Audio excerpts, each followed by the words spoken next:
Hey guys, it's the weekend here on Pagan Perspective. I'm your host Brendan, and this week we are answering Yucca's question about tattoos.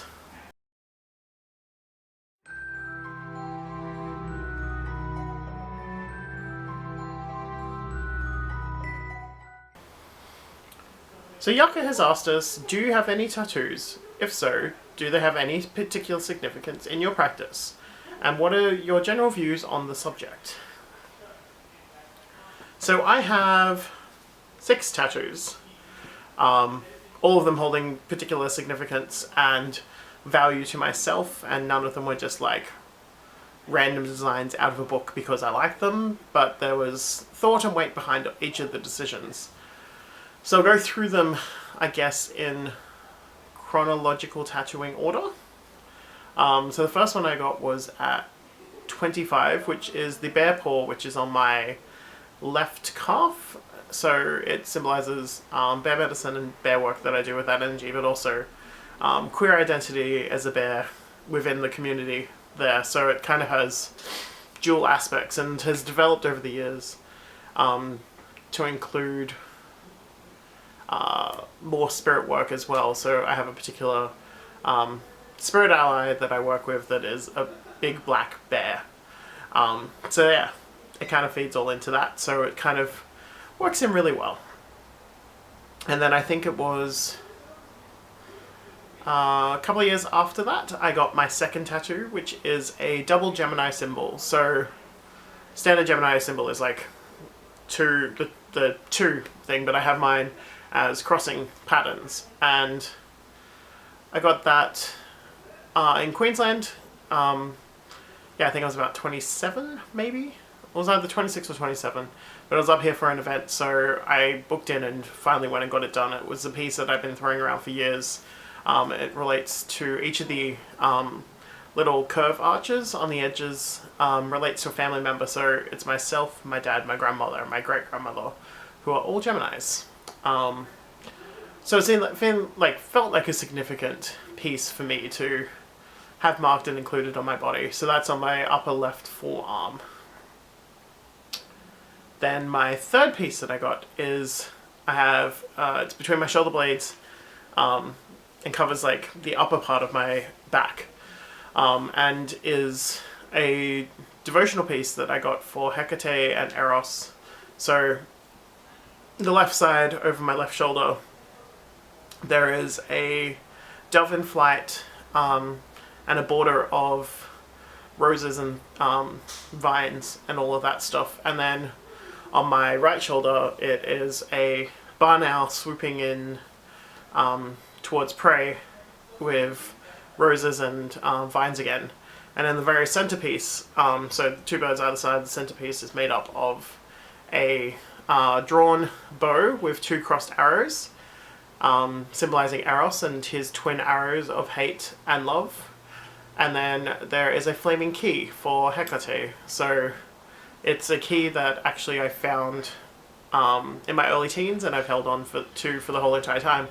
But it wasn't until much later that I realized that even in the top of the key, so it essentially has, in a way I essentially have the moon phases on me, but in the southern hemisphere the crescents face inwards. So instead of it being like outwards with the circle in the center, mine faces with the crescents go face inwards with the circle in the center, and that was already in the key, so that worked well. So that leads me to my fourth piece, which is right here on my chest, which is 3 it's somewhat entwined serpents. So the white serpent with black eyes, the black serpent with white eyes, and the red serpent with gold eyes, and they all relate to lore within the Wildwood tradition that I belong to. And this piece is one of the big significant pieces I have because it was entirely done as handwork, so there wasn't a machine used in the process. It was all done with needles and yeah, just meticulous work done by an amazing artist. And then my fifth and sixth pieces are both my forearms. So I have my right forearm is a devotional piece and my left forearm is a devotional piece, and there are two sides to this devotion, and the right arm is devoted, has Solve written on there, and it has the wolf swallowing the sun, and my left forearm is the goat with the flame of initiation and has Coagula. So these pieces are devoted to Baphomet and the process of Solve to dissolve, to break apart, to dissect, essentially, and Coagula to reform, remake, to make new. And it's a lot of the medicine and magic that I work with. So these two pieces are my newest pieces. So I got the Solve piece done in November last year, after coming back from a witch camp, and the Coagula I got done in the December of that same year. So that's all my current pieces, but I have plans for many more pieces, all with utter significance to my practice and path. And I'm going to try to find links to Instagram posts and stuff I have of the pieces that I've got done over the years. But I'm also going to post links to the two artists that I recommend that I have. So Lily Collard is a Brisbane-based artist that did my back piece and my two Baphomet devotionals. So she's done all my God devotional pieces. And Helen Wells is an Australian-based artist as well that did the beautiful handwork piece. And so I'll link all of their stuff in the bottom section. So if you're ever here or want them to come visit somewhere, all the details will be in there. But yeah, tattoos are amazing and rad. I never thought I would get any. As for other body modifications, I guess the only thing I have is my ears are pierced. That was after a witch camp a couple of years ago. Something I've been putting off for like forever. But after having so many tattoos, I'm like, oh, it can't be that bad. And it wasn't. It was pretty easy. Don't know if I get any more piercings. Can't really think of what I would. The septum is the only thing, but I have terrible allergies, so I don't want to have to deal with like a snot-covered nose ring sort of thing. But yeah, I think that's mostly it. I love, tattoos. Would love to see photos of anyone's as well, if you have them, or any ideas and designs that you may have come up with for yours.